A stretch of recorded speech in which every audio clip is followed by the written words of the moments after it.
um super prazer estar aqui junto com vocês, para que a gente possa falar aqui mais uma vez sobre estratégias de como conseguir alavancar a sua carreira e aumentar o seu salário em mais de 30%.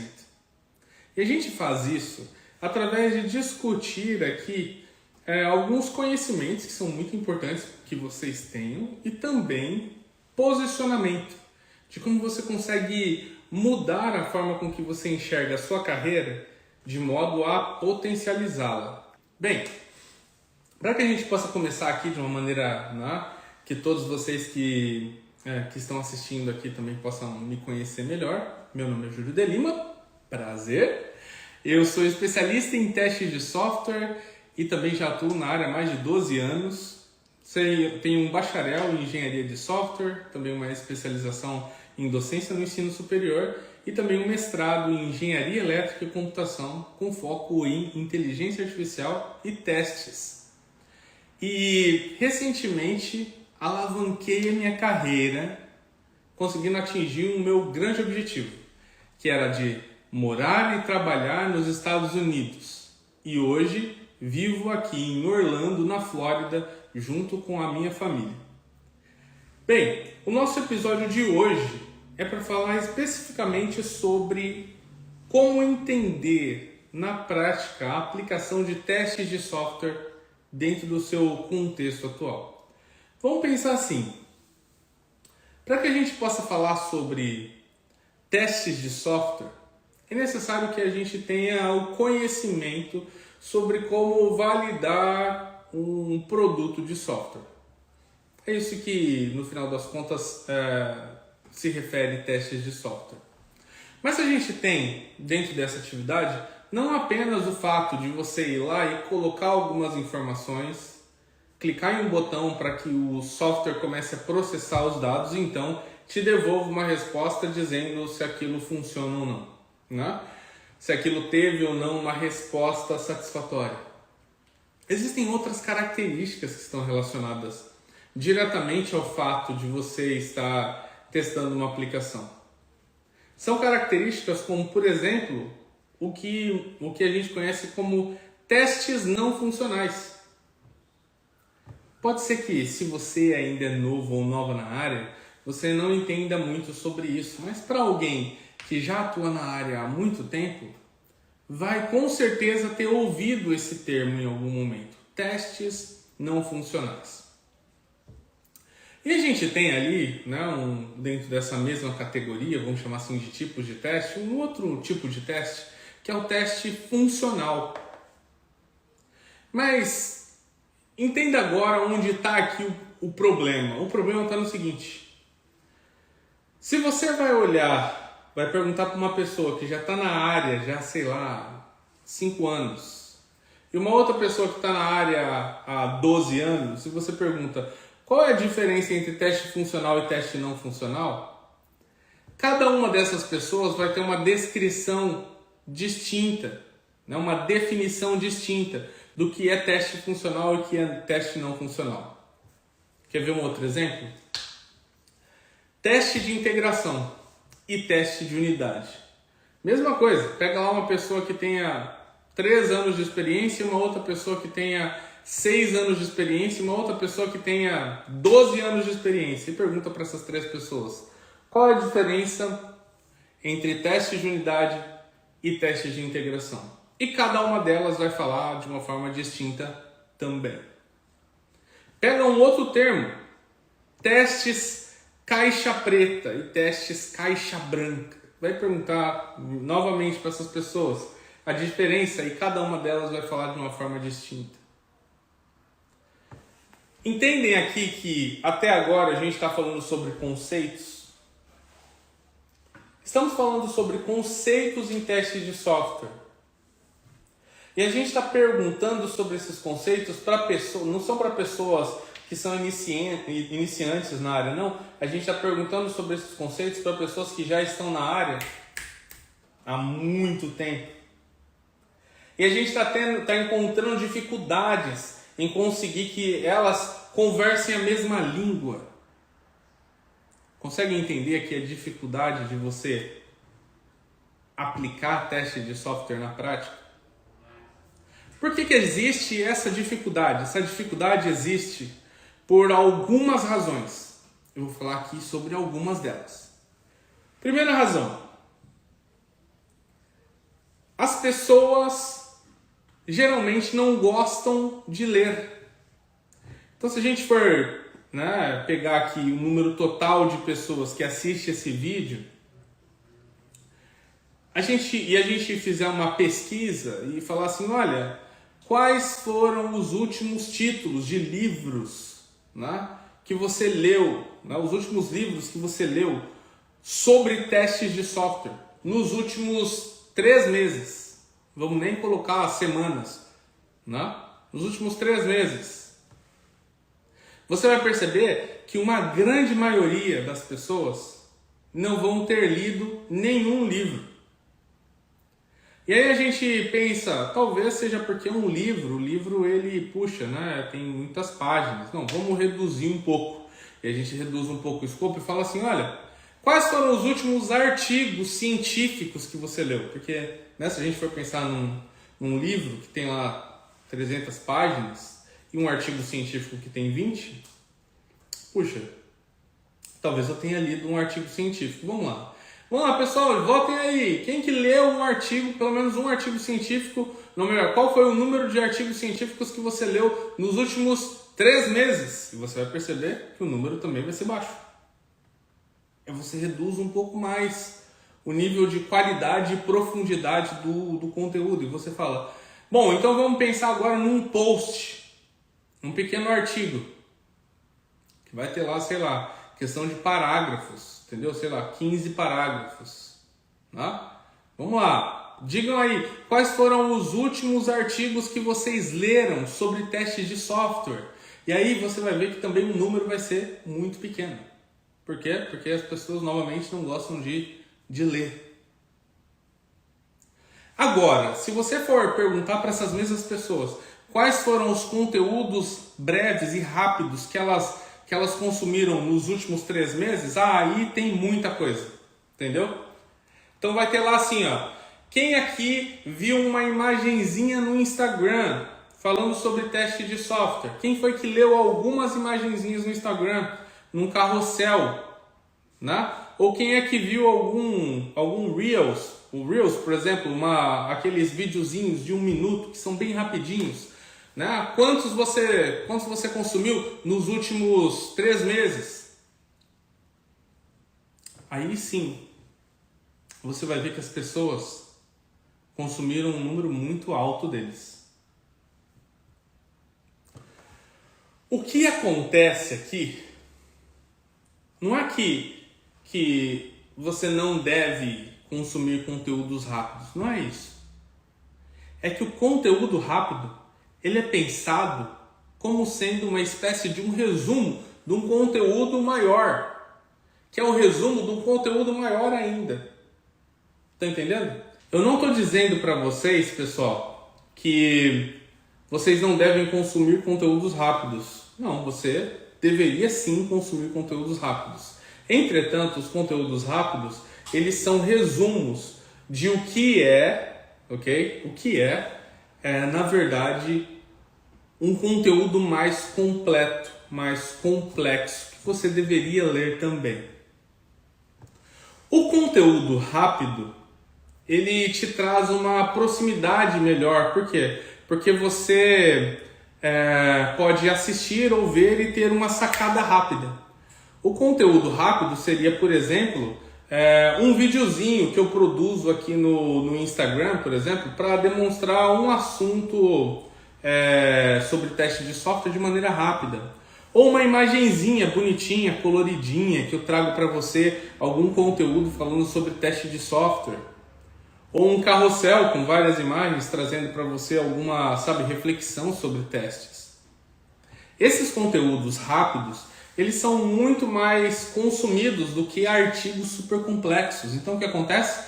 Às vezes um pesquisador vai lá e gasta, 6 meses escrevendo um artigo super completo e científico e, tem 5 visualizações. Enquanto um conteúdo rápido tem milhares, centenas ou milhares de visualizações. Estão entendendo? O que eu estou dizendo para vocês é, você não tem que parar de consumir o conteúdo simples, mas você também tem que consumir o conteúdo complexo. Porque o conteúdo simples, ele é uma tradução da visão de alguém que está produzindo conteúdo para tentar trazer para você um breve resumo. Acredito que até aqui todo mundo está alinhado quanto ao momento em que nós estamos. Onde mora o problema? O problema mora no fato de que, algumas pessoas produzem conteúdo sem mesmo um dia ter lido aqueles artigos super complexos para entender profundamente do que se trata o assunto. É nesse momento que você vê pessoas, por exemplo, falando sobre pirâmide de testes sem ter a menor noção do que é uma pirâmide de testes, porque não estudou a fundo aquilo ou nem ao menos viveu aquilo. É quando você vê alguém falando sobre testes integrados, sendo que a pessoa nem sabe do que se trata e nem nunca viveu aquilo e nem nunca conseguiu estudar sobre aquilo. É quando você vê pessoas dizendo que automação de testes é algo que não é necessário para você que testa aplicações, sem mesmo um dia ter pesquisado a fundo e entendido qual que é realmente a necessidade do mercado de hoje. E aí, aqui que vem o ponto, né, chave aqui desse início dessa discussão. Quando você consome esse conteúdo, pela ausência da vontade de aprofundar os seus conhecimentos, ao invés de você ir lá e ler sobre aquilo, o que você faz? Você lê o texto pequeno, você lê o conteúdo rápido, e então você começa a disseminar para outras pessoas ou para o seu contexto aquele pequeno trecho que você leu. E você começa então a disseminar aquilo sem entender em sua completude, gerando então cada vez mais um conhecimento deturpado sobre o que é aquela determinada atividade dentro da disciplina de testes de software. Entender que o problema? Vamos parar a pensar aqui nas pessoas que já estão na área de testes de software hoje. Já atuam dentro da área de testes. Muitas delas sofreram sobre o mesmo problema, mas elas leram apenas o título de artigos, ou leram apenas conteúdos que eram conteúdos superficiais, resumos de obras, por exemplo, sílabos. O sílabus, que é um material de preparação para uma certificação bastante considerada hoje em dia pelas pessoas que trabalham na área de teste de software, é um resumo do resumo do resumo. Se você olhou para aquele material que é o resumo do resumo do resumo e leu uma frase, essa frase provavelmente ela foi abstraída. Ela é uma abstração do conhecimento. Uma abstração costuma ser um pouco vaga. Ou seja, o que você lê não é claro para você. Então o que você faz? O seu cérebro acaba convertendo aquele conhecimento naquilo que você entende que é a explicação por detrás do texto. Então olha só, tem duas formas de você agir dentro da sua preparação para melhorar a sua carreira em teste de software. Uma é assim, você lê um pedaço de um resumo e você não se contenta com aquilo que está escrito, porque é incompleto, e você busca a fonte por detrás daquilo. Você abre aquela fonte e você então investiga de maneira super profunda sobre o que trata aquele assunto. Essa é uma forma. A segunda forma é essa daqui. Você lê uma frase ou um trecho de um assunto que está muito resumido e está até abstrato, tão abstrato que você nem consegue aplicar na prática, entendeu? E você vai lá e lê isso e aí você fala, não entendi. Não entendi em profundidade. Você vê a linkagem com um conteúdo mais profundo e você fala, não tenho tempo de ler. E aí você prefere então olhar para esse conteúdo abstrato e fazer na sua mente uma compreensão daquilo, e você passa então a usar a sua compreensão daquilo para conversar com as pessoas ou para explicar como é a sua carreira em teste de software. Entenderam aqui o ponto? A dificuldade, o desafio que nós vivemos hoje. A dificuldade é que se eu não busco a fonte, eu não sei aplicar na prática.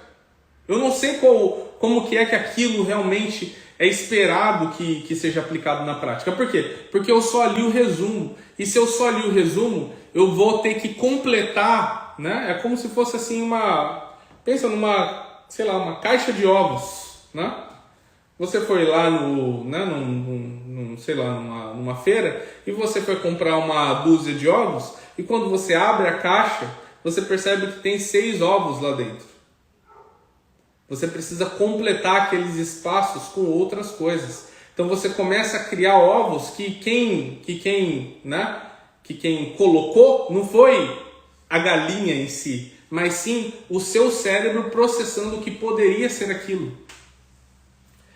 As fontes para o conhecimento que você tem que buscar em teste de software estão em livros, estão em artigos, estão em diversos lugares na internet e você pode pesquisar através de palavras como software testing, testes de software, test design, de design de testes, test strategy, test planning, de planejamento de testes ou de estratégia de testes.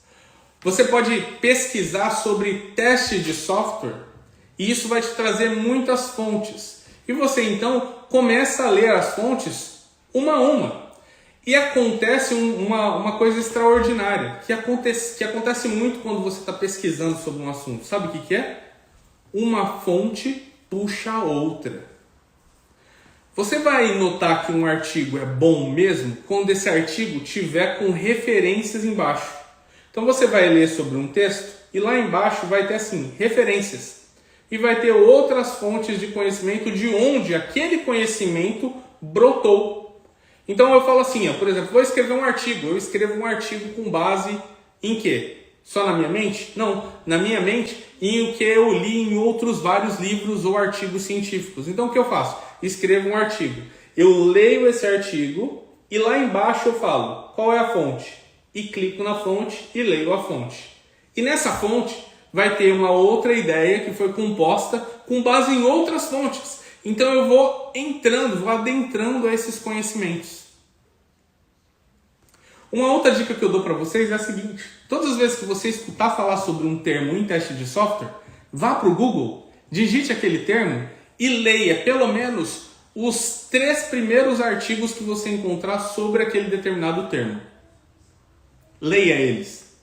E tente entender qual que é a explicação que é predominante naquilo. Outra dica que eu dou para você é a seguinte. O Brasil tem muitas pessoas de teste de software que produzem conteúdo. Tem muitas. Só que o que acontece? Por mais pessoas que nós tenhamos dentro do Brasil que escrevem, ainda assim a gente não conseguiu preencher todas as lacunas. Então a minha dica para você é a seguinte, que você pesquise também em inglês. Então se você quer pesquisar sobre algum termo em testes, procura também o termo em inglês, porque provavelmente aquela técnica, ou aquela estratégia, ou aquele conceito surgiu em outro país. E o pesquisador hoje em dia, que quer compartilhar o seu conhecimento com o mundo, escreve o texto dele em inglês. Por que isso? Porque pode levar aquele conhecimento para outras nações. Dentro de todo esse período em que eu estou atuando dentro da área de teste de software, isso já vai lá para mais de 12 anos, eu contemplei a criação de novos conhecimentos em teste de software pouquíssimas vezes aqui no Brasil. O que a gente faz na maioria das vezes é usar o conhecimento que já está pronto. Durante esse meu tempo dentro da área de teste de software, eu tive a oportunidade de, por exemplo, conhecer uma abordagem que foi criada pelo Rafael Bandeira, que é um dos meus alunos no programa de testes de qualidade de software, que foi uma heurística chamada T-Pain. É uma heurística que foi criada e ela é completamente nova. Ele criou com base em conhecimentos que ele já teve de outras abordagens em testes. Completamente novo, foi ele que criou. Eu tive a oportunidade de ver o Jonas Davila criando uma abordagem que ele chamou de AIMA, que é uma abordagem para ajudar você a conseguir demonstrar o seu valor em testes de software dentro da empresa onde você atua. Foi algo completamente novo, ele criou com base em outros conhecimentos, como por exemplo o PDCA ou outras características relacionadas à melhoria do processo. Ele criou do zero. Mas são pouquíssimas as ocorrências desse tipo de situação, onde nós brasileiros criamos algo completamente do zero. Na maioria das vezes, a gente está pegando informações que já foram criadas no passado, aplicando na prática e melhorando, e melhorando, e melhorando. Por que eu estou dizendo isso para você? Porque por mais que aí no Brasil a gente tenha ainda muito conhecimento já mapeado através de artigos, muitos dos conhecimentos ainda estão lá fora. Então, quando você for pesquisar sobre algo, não pesquisa só em português, pesquisa em inglês também. Então vai pesquisar sobre técnicas de design de testes, digita Test Design Techniques. Digita assim, técnicas de design de testes e lê lá 3 artigos em português. Mas procura também Test Design Techniques e procura ler 3 artigos que estão em inglês. Por que isso? Porque talvez você chegue na fonte, que é a fonte que é a fonte original da técnica. E lá você consiga entender exatamente o que o autor ou o que a autora pensou quanto aquele determinado termo, quanto aquela determinada expressão. Isso faz com que você entenda exatamente o que aconteceu lá na hora da criação daquilo. Eu disse para vocês que todo mundo que produz conteúdo pode ter ali pelo menos duas formas de lidar com a sua carreira. Tem pessoas que produzem conteúdo e que essa pessoa ela nunca estudou profundamente sobre testes. E tem pessoa que produz conteúdo que estudou profundamente sobre testes. Só que o que acontece? Geralmente, você não consegue distinguir qual é a pessoa que estudou profundamente ou que não estudou profundamente. Então, às vezes, você acaba por ler um conteúdo que está falando uma completa besteira. Está falando algo que não faz o menor sentido. E não tem, na maioria das vezes, como você saber se a pessoa está falando certo ou não, se ela não citar ali qual que é a referência dela.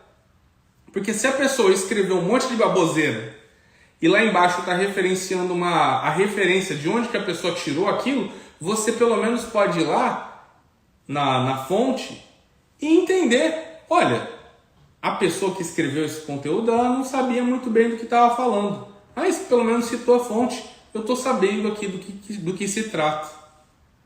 Estão entendendo? Você precisa entender com clareza de onde vem a definição, para que você possa entender e que não haja dúvidas, ou, definições errôneas e discussões que geralmente são geradas. Por quê? Porque a gente tem lá, 1, 2, 3, 4, 5, 10 pessoas que leram o mesmo resuminho e cada um criou na sua mente uma definição do que é aquilo na prática e nenhuma delas entendeu exatamente do que se trata.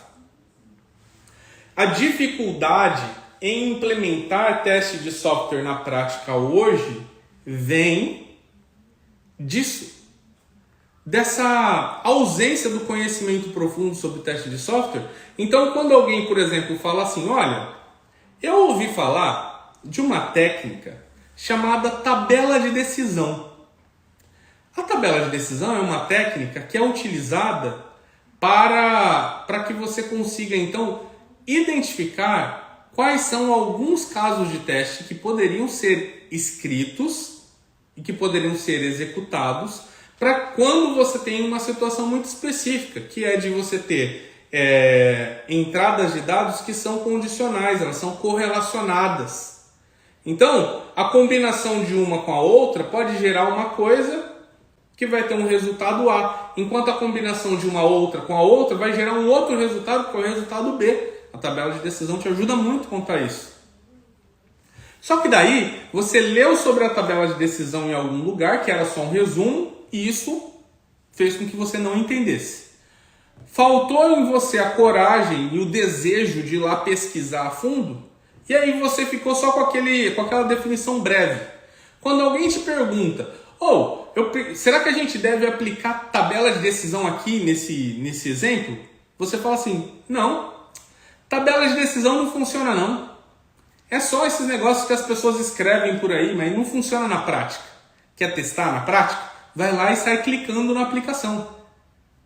Ou outra pessoa chega em você e diz assim, olha, a gente tem que fazer análise de riscos. Eu ouvi falar que existe um framework chamado Prisma, de análise de riscos.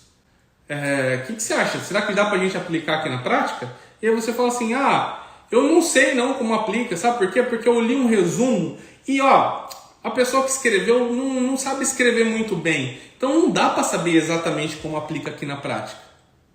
Tá entendendo o que eu quero dizer? E aí você fala assim, olha, eu não tenho conhecimento sobre aquilo, não consigo aplicar na prática.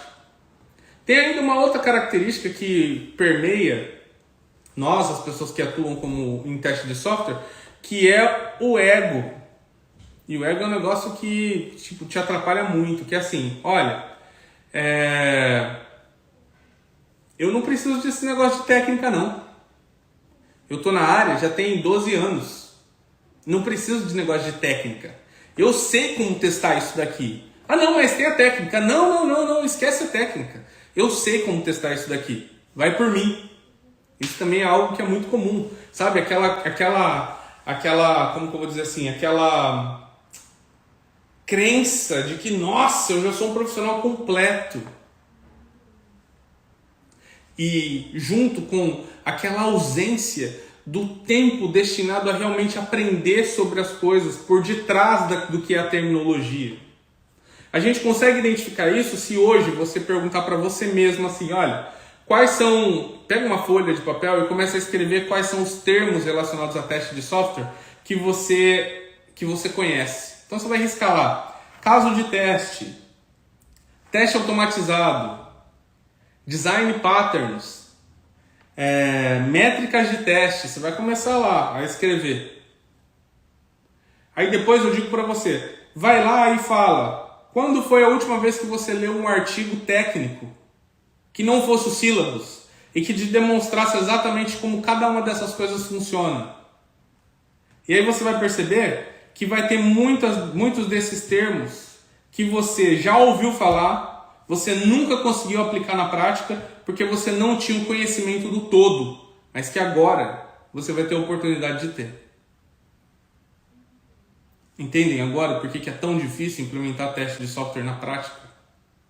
É muito mais fácil você aplicar testes na prática. E aqui eu estou dando essa diferenciada só para que você possa entender melhor. Teste.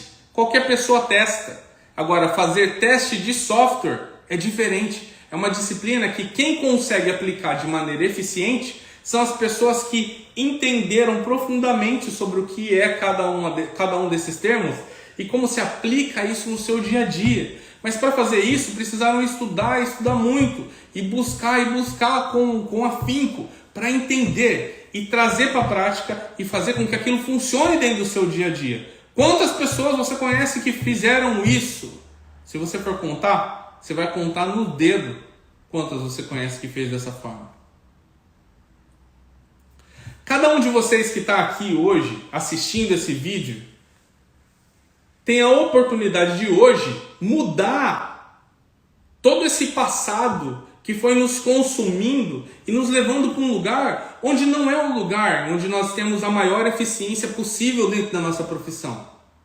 Cada um de vocês que está assistindo esse vídeo tem a oportunidade de conseguir hoje entender que existe sim um gap no conhecimento que você teve sobre teste de software, mas que você mesmo pode ir lá e anotar aí essas terminologias, esses conceitos, e você mesmo fala assim, olha, é o seguinte, vou anotar aqui, anotei, deu aqui 30 conhecimentos aqui que eu tenho, 30 termos que eu conheço. E você fala assim, desses 30 aqui, quais que eu já li um artigo técnico na prática? 0. Tudo bem. eu vou ler um por dia, um artigo técnico por dia, e vou ser capaz de falar disso com mais propriedade. Sabe por quê? Ah, é porque eu quero me aparecer? Ah, é porque eu quero seguir o que o Júlio falou? Ah, é porque eu quero, sabe, ser... O que eu quero? Não, não é nada disso. Você está fazendo isso por um motivo. Isso é a sua profissão. Como é que você vai pedir um aumento de salário se você não conhece a sua profissão? Como é que você vai querer alavancar a sua carreira se você não conhece a sua profissão? Como é que você quer alcançar grandes patamares dentro da sua carreira se você não conhece a sua profissão? Volto a dizer, as pessoas que sabem, conhecem o seu papel, são pessoas que são altamente valorizadas. A pessoa começa a falar, as pessoas sabem que ela sabe do que está falando. As pessoas que só sabem ir lá e clicar no software e encontrar problemas, essas pessoas são menos valorizadas. Eu posso dizer uma coisa para vocês com certeza, que eu já vi muito nesses anos que eu estou aqui na carreira. Tem pessoas que elas vão estar ganhando muito, cara. Vão estar ganhando muito. Tipo, a pessoa está lá, sabe? Faz 6 anos que ela está na carreira, a pessoa está ganhando 12 mil, 14 mil, 16 mil reais. Tem pessoas que estão 12 anos na carreira, que estão ganhando 5 mil, 6 mil. Estão entendendo? Há uma diferença. Se a gente vai olhar para essa pessoa aqui que está ganhando muito, a gente olha para ela e fala assim, o que você fez de diferente? Ah, eu estudei sobre o meu papel. Eu sei sobre a minha carreira. Eu sei me posicionar. Eu sei como conversar com o diretor. Eu sei como conversar com alguém técnico. Eu sei como conversar com o PO. Eu tenho firmeza no que eu falo. Eu entendo no que eu falo. Aí você tem uma outra pessoa aqui que a pessoa está esperando da vida, que está esperando que o chefe valorize ela, que ela faz hora extra e o chefe não valoriza ela. Mas quando vai ver na prática, a pessoa não sabe descrever as coisas que tem a ver com a sua profissão. Esse aplica na prática. Esse não. Esse conhece o seu papel. Esse não. Esse daqui ganha muito. Esse daqui não. Qual dos dois você quer ser? A única pessoa que pode escolher isso é você. Eu posso ficar aqui falando por horas, falando, e nada de você aí, ó, se movimentar. Agora, se você entender que o que você precisa, no mínimo, é conhecer sobre o seu papel, é entre você e você. E esse é o recado hoje. Quer implementar teste de software na prática? Quero. Estuda o seu papel. Entende o seu papel. Não fica caindo em conteúdos que são rasos e que te explicam coisas que não tem nada a ver. Não vá apenas pelo quanto o desenho é bonitinho que está aparecendo no seu Instagram. Não vá apenas pelo quanto é divertidinho o vídeo que está caindo na sua timeline. Entenda profundamente do seu papel. Usa esses conhecimentos como sendo gatilhos para chamar a sua atenção do que é que você tem que estudar amanhã. Ah, apareceu um videozinho na minha timeline falando sobre pirâmide de testes. Quer saber? Vou procurar aqui, ó. Quem que é o fulano ou a fulana que criou essa mardita pirâmide de testes? Ah, Mike Call. O que será que ele estava pensando quando ele criou esse bendito desenho? Vamos ver. O que é que os discípulos dele, as pessoas que vieram após ele, falam sobre esse desenho? O que é que os brasileiros de hoje falam sobre esse desenho? Como é que eu uso esse desenho na prática? Será que eu uso? Será que eu devo usar? Será que é bom? Será que é ruim? A gente está falando de um termo. É que você foi lá e que você dissecou o termo. Cara, quando tiver alguém lá dentro uma oportunidade dentro do seu trabalho para que você possa aplicar esse tal desse desenho, você vai aplicar. Por quê? Porque você entende como funciona. É diferente de você chegar na sua empresa e falar assim, olha, eu vi ali uma pessoa falando de pirâmide de testes, temos que aplicar aqui. Por quê? Ah, não sei, tem que aplicar. Vou dar mais um exemplo aqui antes da gente finalizar aqui essa nossa conversa de hoje. Eu estava ali assistindo um vídeo e alguém falou de um negócio chamado BDD. Nossa! BDD, sabe o que é BDD? Aí alguém na cabeça, assim, ó, que alguém que já estudou fala, Behavior Driven Development. Desenvolvimento dirigido a comportamento. É um rolê onde as pessoas se comunicam, QA, Dev, PO, se comunicam para pensar em quais são, sabe, os cenários que uma aplicação precisa atender para que ela, né, para que demonstre que passou nos testes de aceitação, e os desenvolvedores vão lá então e trabalham com base nesse comportamento e desenvolvem um software, né, para atender ao comportamento, e então atendendo ao comportamento eles conseguem então fazer parte desse processo. A pessoa pensou isso, aí você vai lá e conclui. Você não sabe o que é BDD? Ah, BDD, cara, é você criar teste escrevendo com dado que, quando, então. Isso é BDD. Se você for olhar um único artigo na internet, escrito lá pelo próprio criador do rolê, ele vai falar, mano, vocês entenderam errado, não é bem isso, é outro rolê. Deixa eu te explicar.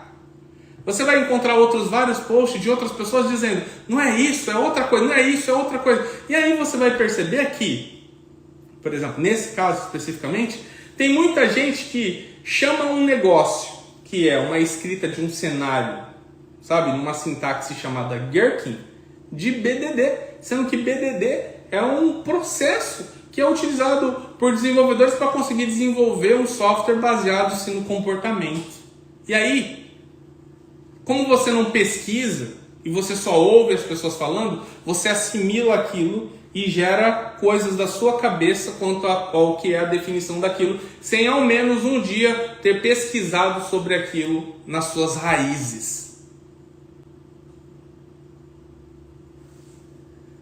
A partir do momento que você entender que a internet é um lugar cheio de informações, que você pode buscar as raízes das coisas, e que você entender que a sua carreira precisa ter uma mudança para que você consiga realmente alavancar a sua carreira e aumentar seu salário em 30%, e que você precisa reservar tempo para você entender as coisas a fundo, aí sim você vai alcançar uma maturidade que vai te fazer ser muito mais valioso, muito mais valiosa para os times onde você atua.